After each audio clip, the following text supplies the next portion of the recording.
नमस्कार, मैं हूं आशुतोष और आप देख रहे हैं सत्यहिंदी.com। सत्यहिंदी.com के खास कार्यक्रम आशुतोष की बात में आपका स्वागत है। बातचीत शुरू करने के पहले एक छोटी सी अपील। सत्यहिंदी.com एक कोशिश है ईमानदार, निडर और निर्भीक पत्रकारिता की।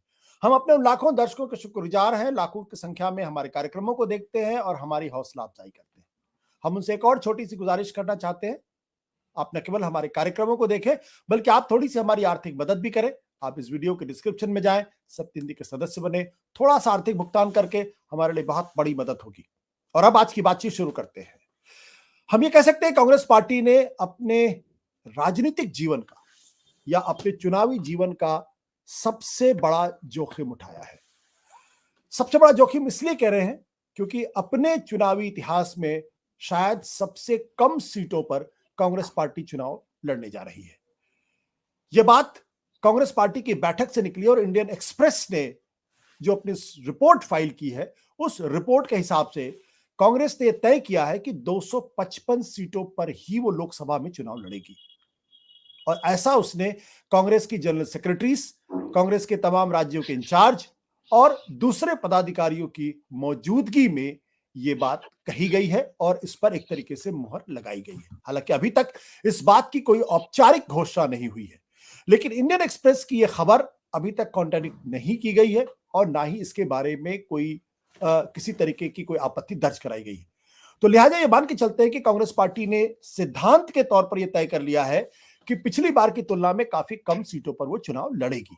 और अगर ऐसा होता है तो वो पार्टी जिसने 1984 में 400 से ज्यादा सीटें जीती थी, जी हां, 400 से ज्यादा सीटें जीती थी।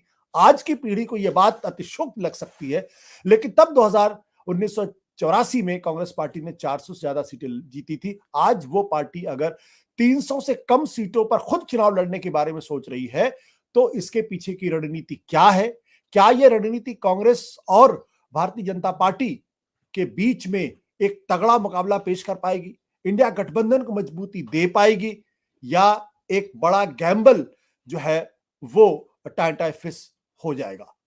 सबसे पहले नजर डाल लेते हैं दरअसल कि ये जो बातचीत हम कर रहे हैं, इसमें कांग्रेस ने जो फैसला किया है 255 सीटों पर फोकस करने का और बाकी गठबंधन के लिए सीटें छोड़ने के लिए पार्टी पदाधिकारियों की बैठक में 2019 में जब कांग्रेस पार्टी ने चुनाव लड़ा था तब कुल 421 सीटों पर चुनाव लड़ा था और उसको जीत हासिल हुई थी सिर्फ 52 सीटों पर। जी हां, 421 पर चुनाव लड़ा था और जीत हासिल हुई थी कुल 52 सीटों पे। जिन राज्यों में कांग्रेस की स्थिति बहुत डावाडोल या कमजोर हुई है उस पर एक नजर डाल लेते हैं। महाराष्ट्र, हालांकि सबसे बाद में महाराष्ट्र का जिक्र करना चाहिए, लेकिन यहां महाराष्ट्र का हम जिक्र कर रहे हैं। महाराष्ट्र में कांग्रेस पार्टी ने पिछली बार 48 सीटें थी, सिर्फ एक सीट कांग्रेस पार्टी ने जीती थी। बिहार में 40 सीटें हैं, वहां से सिर्फ एक सीट कांग्रेस पार्टी ने जीती। यूपी में 80 सीट है, एक सीट जीती। पश्चिम बंगाल में 42 सीट है, सिर्फ 2 जीती और तमिलनाडु में 38 में से 8 जीती। तमिलनाडु और बिहार, महाराष्ट्र और पश्चिम बंगाल ये वो राज्य है, खासतौर महाराष्ट्र में उसने चुनाव एनसीपी के साथ लड़ा था, बिहार में उसने अपने गठबंधन के साथी के साथ चुनाव लड़ा था, तमिलनाडु में वो डीएमके के साथ चुनाव लड़े थे, तभी 8 सीटें वो जीती थी। यानी कुल 248 में से कांग्रेस ने सिर्फ 13 सीटें जीती थी। अब यह कहा जा सकता है अगर कांग्रेस की स्थिति इन राज्यों में इतनी कमजोर है तो फिर 543 सीटों पर चुनाव लड़ने का मतलब क्या है? लेकिन अगर कांग्रेस पार्टी इतनी कम सीटों पर चुनाव लड़ती है तो कांग्रेस पार्टी को चुनाव में हार या जीत दोनों ही स्थितियों में एक बड़ा नुकसान संगठन के स्तर पर और विस्तार के स्तर पर हो सकता है। आगे ये देखने वाली बात होगी, क्योंकि जहां आप चुनाव लड़ना बंद कर देते हैं वहां संगठन भी बैठ जाता है, आपके नेता भी बैठ जाते हैं और फिर अंततः नुकसान पार्टी को ही होता है।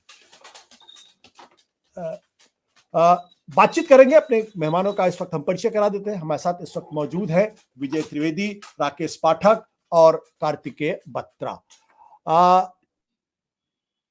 कार्तिकेय, सबसे पहले आपसे, ये जो 255 का आंकड़ा है, आपको लगता है ये कांग्रेस पार्टी ने एक सेन डिसीजन लिया है?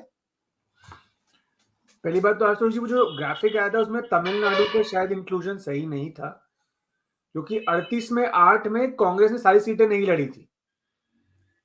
Tamil Nadu actually better strike rate वाला स्टेट था, जहां कांग्रेस जितनी जितनी सीटें लड़ी थी लगभग सारी जीती थी उसमें से। नहीं, वहां पे कांग्रेस पार्टी ने 23 पे डीएमके लड़ी थी और 23 उसने जीती थी, 8 कांग्रेस ने लड़ी थी, 8 जीती थी। सीपीआई सीपीएम का भी आंकड़ा था एक तरीके से। करेक्ट, तो मैं वही कह रहा हूं आई कि check that number, but exactly वो 8 on 8 होना चाहिए, 8 on 38 नहीं होना चाहिए। मेरा कहने नहीं का नहीं नहीं मतलब नहीं नहीं नहीं Kartik don't get it wrong. ये नहीं था कांग्रेस 38 में चुनाव लड़ी थी, मैंने कहा 38 हाँ। सीटें तमिलनाडु में लोकसभा की हैं और वहां सिर्फ 8 सीटें वो जीती थी, ये कहने का मतलब था। क्योंकि वो इंपॉर्टेंट क्यों है, क्योंकि अगर आप पिछली बार देखेंगे केरल, तमिलनाडु, पंजाब, ये तीनों अगर आप मिला लें 55 में तकरीबन 35 से 40 सीटें यहीं से आई थी कांग्रेस की।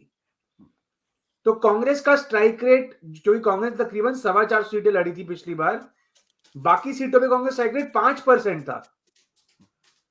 तो ये जो एनालिसिस कर रहे हैं, समझना पड़ेगा पहले कि आप कह रहे हैं फ्यूचर के बारे में कि विस्तार नहीं हो पाएगा, ये संगठन कमजोर हो जाएगा, वो ऑफ कोर्स रिस्क है। लेकिन आज की तारीख में वहां संगठन क्या कर रहा है या वो पार्टी की क्या स्थिति है, ये भी तो हम सोचे। पिछली बार यूपी में 80 में 70 सीटें लड़ी गई थी। अब आप खुद बताइए, कांग्रेस का 70 सीटों पे लड़ना यूपी में, जहां पे वो एक सीट निकाल पाती है, और आज की तारीख में अगर अमेठी, रायबरेली बरेली छोड़ दें, अगर हम बहुत जेनरस भी हो जाते हैं तो कांग्रेस 5-6 सीटें जीत सकती है यूपी में ज्यादा से ज्यादा। तो कहने का मतलब है कि आप फ्यूचर को तो बाद में देखेंगे, आज की प्राथमिकता क्या है? आज की प्राथमिकता है कि इंडिया अलायंस को साथ मिलके बीजेपी को मेजॉरिटी का आंकड़ा क्रॉस करने से रोकना है। अभी हम प्राथमिकता में ये भी नहीं कह रहे कि बीजेपी को हराना है। अभी फर्स्ट प्राथमिकता है बीजेपी को 250 से कम रखना है। तो ऐसे में मुझे लगता है बहुत प्रैग्मेटिक है ये। आप जब इतना बड़ा कुनबा इकट्ठा करेंगे, उसके अगर फायदे हैं तो आपको थोड़ा सा रिस्क भी लेना पड़ेगा। अब ये जो आंकड़ा है, ये 255 होता है या 300 होता है, ये हमें पता नहीं एग्जैक्टली, बाद में समझ में आएगा। लेकिन आप प्रैग्मेटिकली देखिए आशुतोष जी, पिछली बार जब बिहार का इलेक्शन हुआ था, बीजेपी ने अपने सिटिंग एमपीज की टिकट जेडीयू को दी थी, क्योंकि वो समझ रहे थे कि यहां मैक्स आउट करना है और ये हमें करना पड़ेगा, तो उन्होंने किया। जब कांग्रेस ऐसा कर रही है तो हम कह रहे हैं कि ये रिस्क है। मैं बिल्कुल मानता हूं इस बात से रिस्क है, और यूपी से अच्छा एग्जांपल नहीं है यहाँ पे, जहां कांग्रेस ने 90s में जब बीएसपी से अलायंस किया तो उसके बाद कांग्रेस उठ ही नहीं पाई काफी सारी सीटों में। लेकिन मुझे लगता है कि उसको नेशनल लेवल पे एक्स्ट्रापोलेट करना शायद सही नहीं होगा, और अगर ऐसा होता भी है तो हमें बीजेपी में एक मिसाल मिलती है कि अभी प्रैग्मेटिक होइए। अगर आज प्रैग्मेटिक होकर सर्वाइव करेंगे, तभी कल आपका चांस है कि आप और अच्छे से एक्सपैंड कर पाएंगे। तो मुझे लगता है ये जो आंकड़ा है 255 ना भी हो, अगर 280, 300 हो, तो मेरे को ये प्रैग्मेटिक लगता है। कांग्रेस के पॉकेट्स डिफाइंड हैं, लेकिन बाकी जगहों पे कांग्रेस का परफॉर्मेंस बहुत ही बुरा है आशुतोष जी, और मुझे नहीं दिखता कुछ इंप्रूवमेंट आज की तारीख में उन एरियाज में, चाहे वो बंगाल हो, चाहे वो यूपी हो, चाहे वो बिहार हो, चाहे वो महाराष्ट्र हो अपने पॉकेट्स ऑफ इन्फ्लुएंस के बाहर। अब ये देखना इंटरेस्टिंग होगा कि जिन स्टेट्स लाइक पंजाब, जहां पे कांग्रेस का भी दावा अच्छा है और आम आदमी पार्टी का भी दावा अच्छा है, वहां क्या होता है।